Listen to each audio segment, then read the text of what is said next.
Hello everyone and welcome again to the 7th part of story of dreams. आज हम सब बात करने वाले हैं मनोज की लाइफ से जुड़े हुए कुछ आगे के फेजेस के बारे में।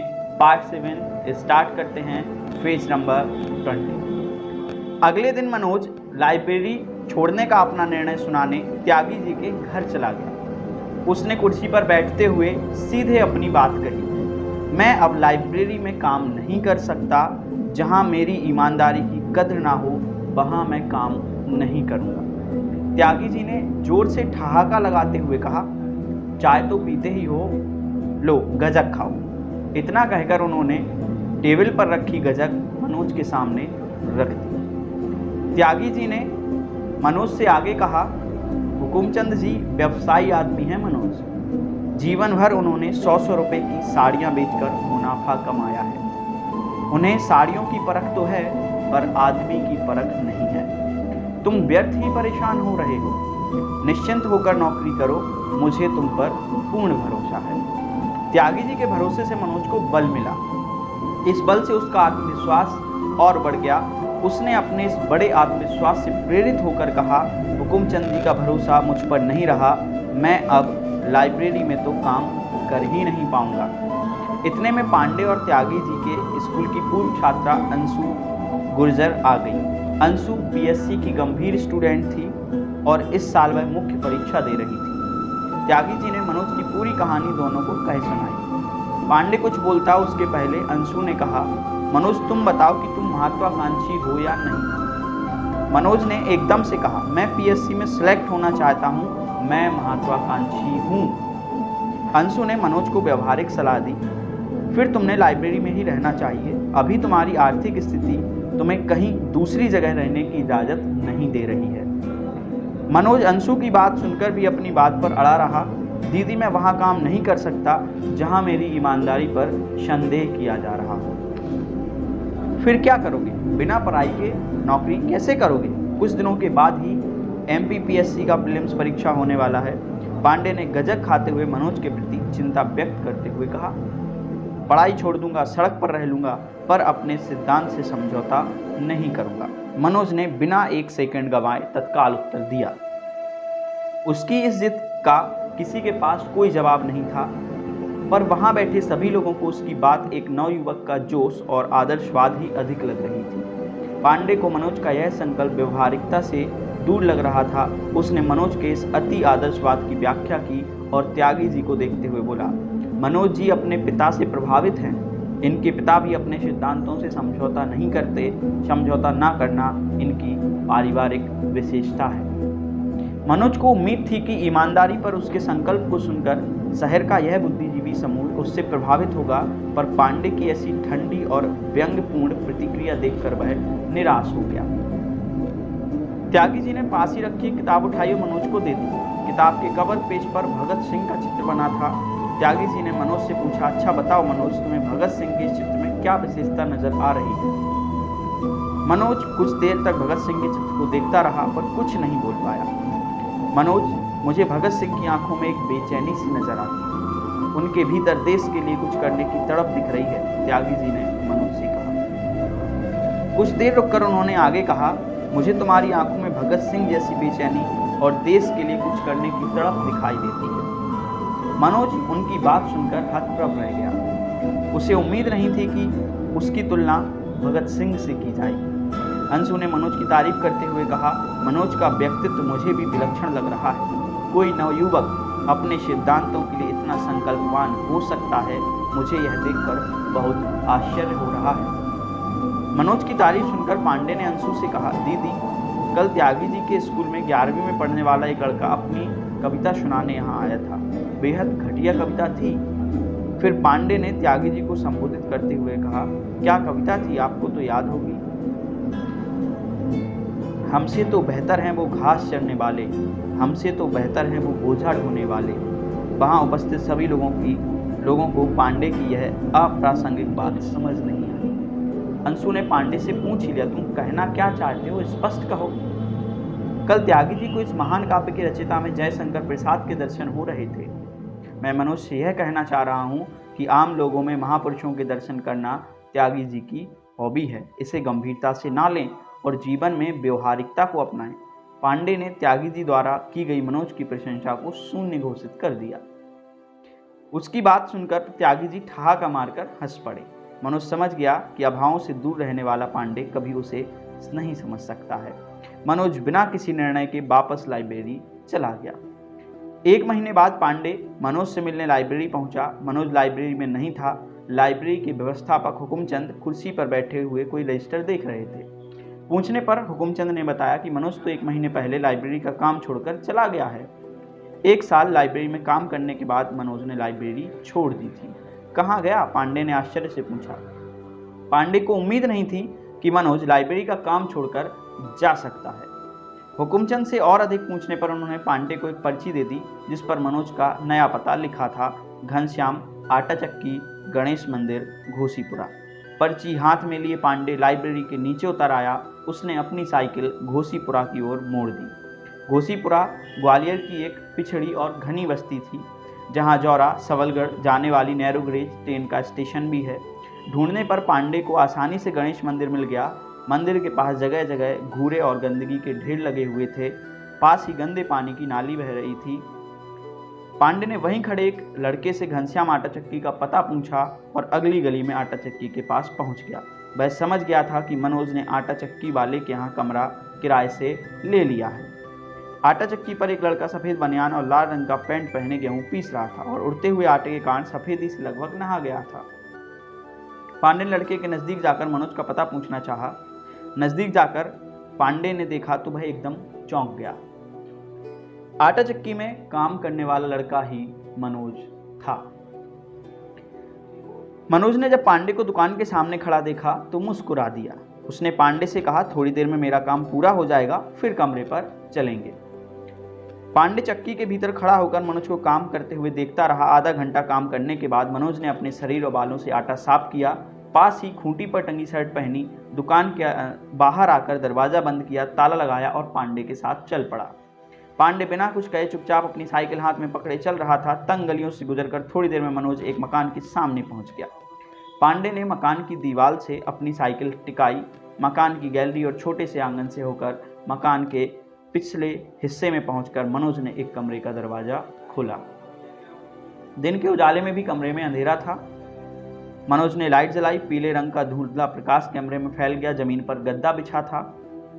आले में किताबें रखी थीं। कोने में एक स्टोव और कुछ बर्तन थे। एक लकड़ी का स्टूल भी पास में रखा था जिस पर पांडे बैठ गया। 200 रुपये किराया है कमरे का। वैसे तो 300 है, पर एक साहित्यकार हैं घनश्याम जी, उनका मकान है। लाइब्रेरी में आते थे, मुझे बहुत पसंद करते हैं।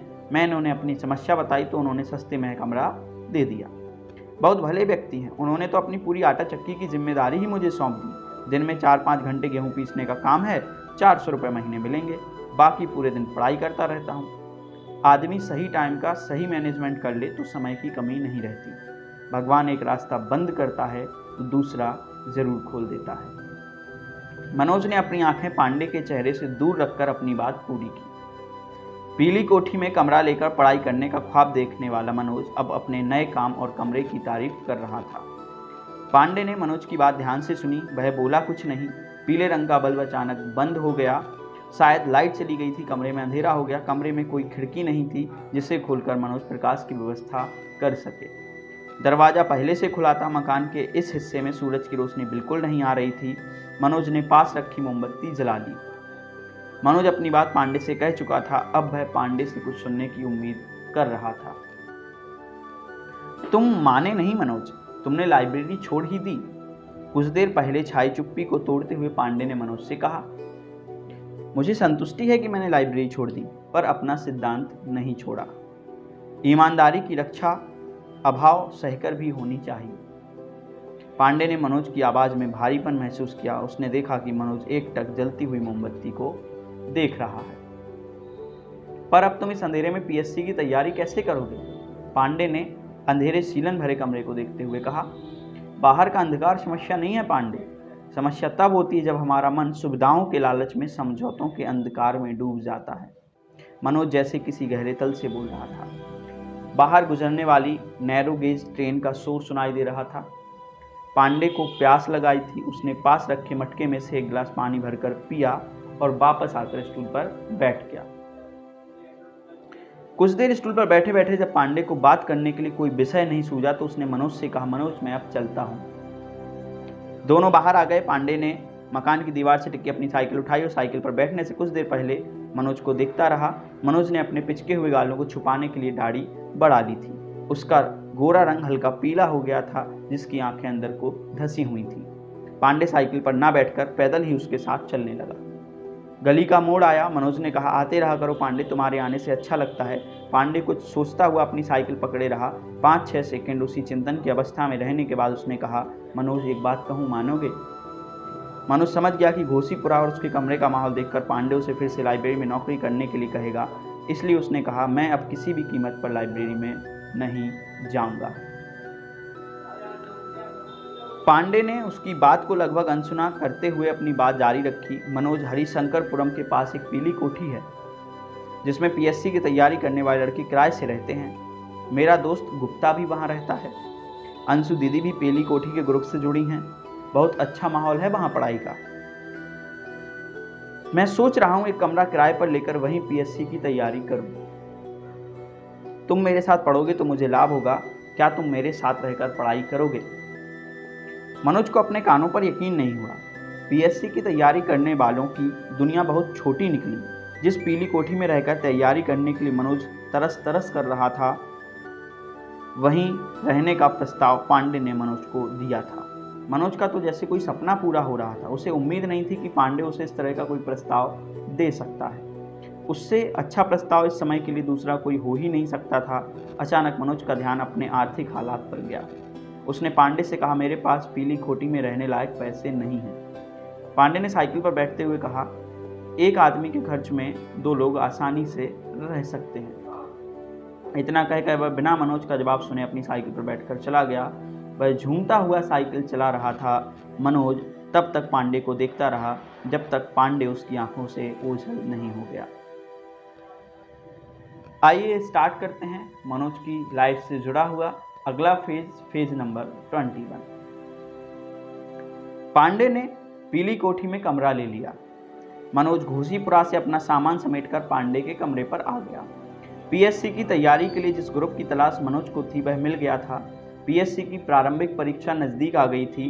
पिछली बार ग्रेजुएशन के तुरंत बाद दी गई प्रीलिम्स परीक्षा में वह सफल नहीं हुआ था। उसने तय किया कि इस बार कोई कसर नहीं छोड़ेगा।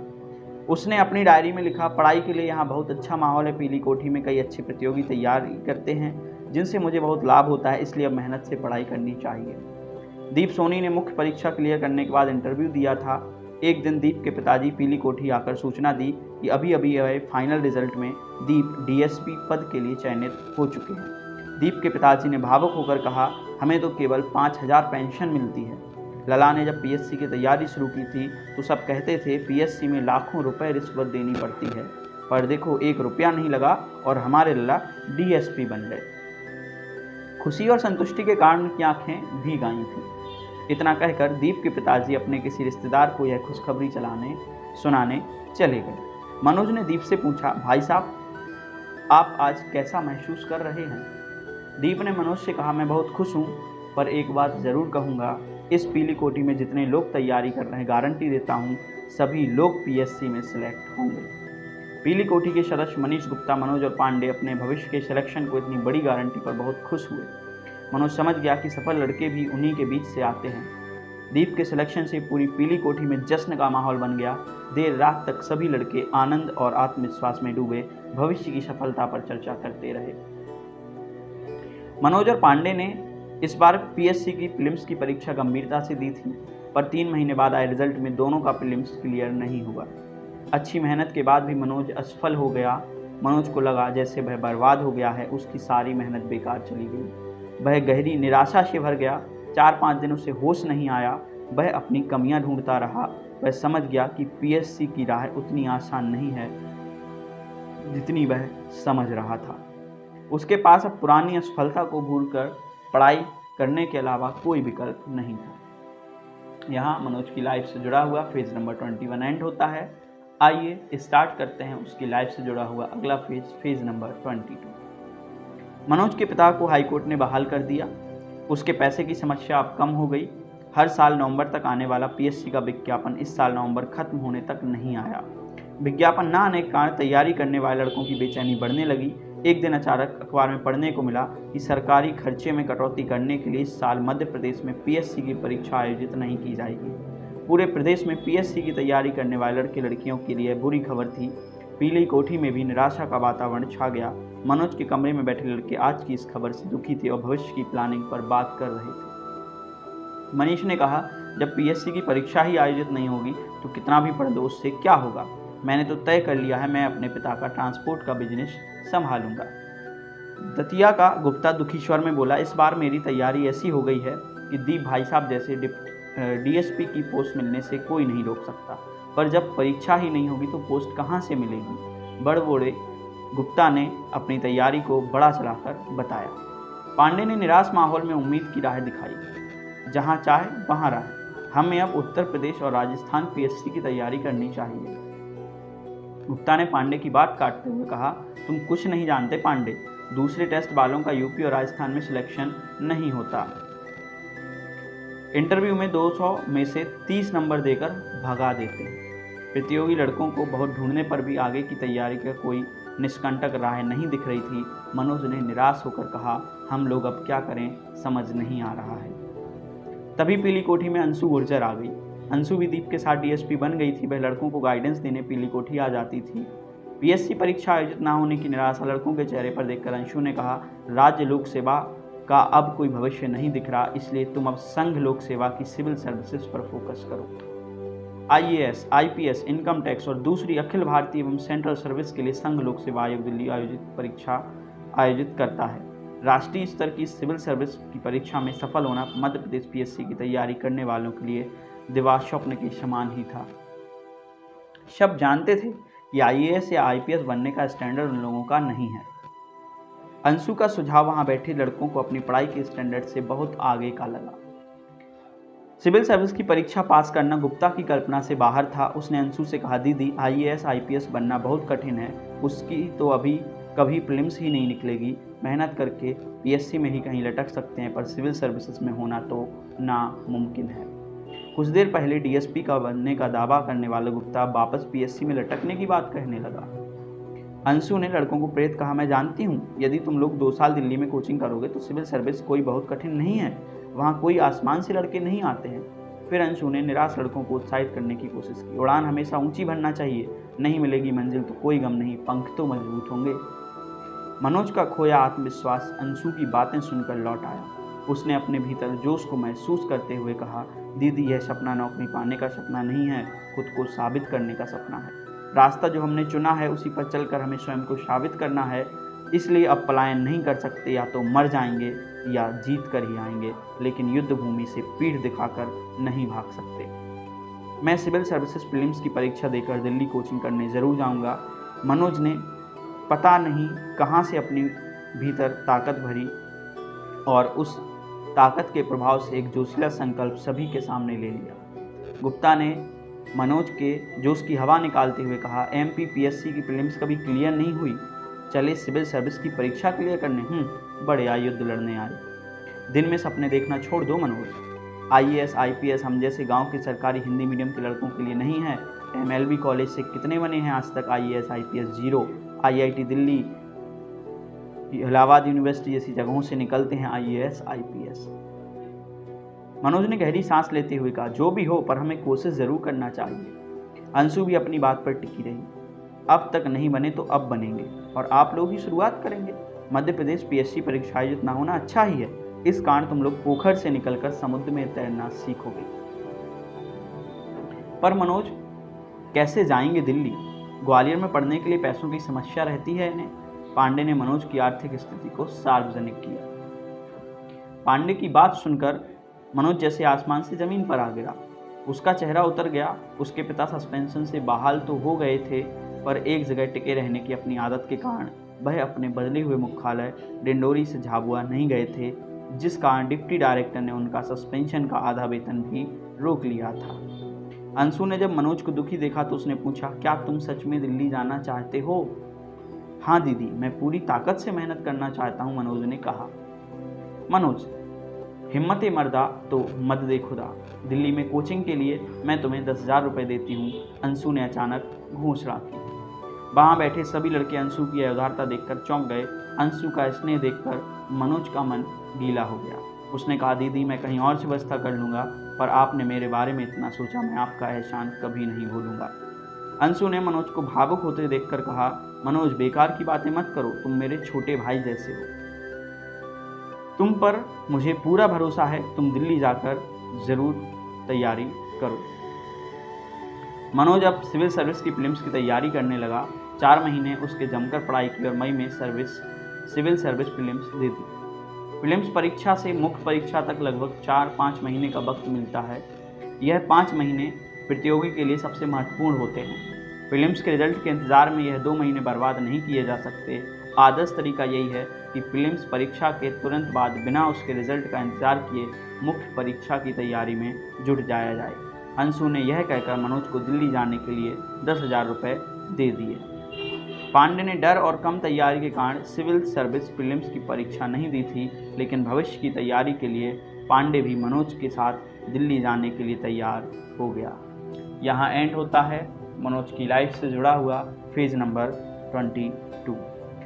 नेक्स्ट वीडियो में हम बात करेंगे मनोज की लाइफ से जुड़े हुए और आगे के फेजेस के बारे में, लेकिन ये आप हर फेज में कहीं ना कहीं पा रहे होंगे कि मनोज को हर जगह स्ट्रगल से होकर गुजरना पड़ रहा है, परंतु किस्मत भी उसका साथ दे रही है, क्योंकि जब आपके अंदर कुछ कहने का, कुछ करने का आत्मविश्वास होता है तो कहीं ना कहीं किस्मत भी आपका साथ देती है, आपको उन सभी मुश्किलों से, रुकावटों से आगे ले जाती है।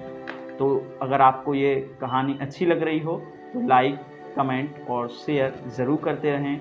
सब्सक्राइब देकर अपना सपोर्ट ज़रूर बढ़ाएं और स्टोरी ऑफ ड्रीम्स की पूरी प्लेलिस्ट को ज़रूर शेयर करें अपने फ्रेंड्स या अदर सोशल मीडिया प्लेटफॉर्म्स पे। Wishing you all a very good luck. आप लोग भी इसी तरह अपने सपनों को पूरा करें। इन्हीं बेस्ट विशेस के साथ आज का वीडियो यहीं समाप्त करते हैं। नमस्कार, धन्यवाद।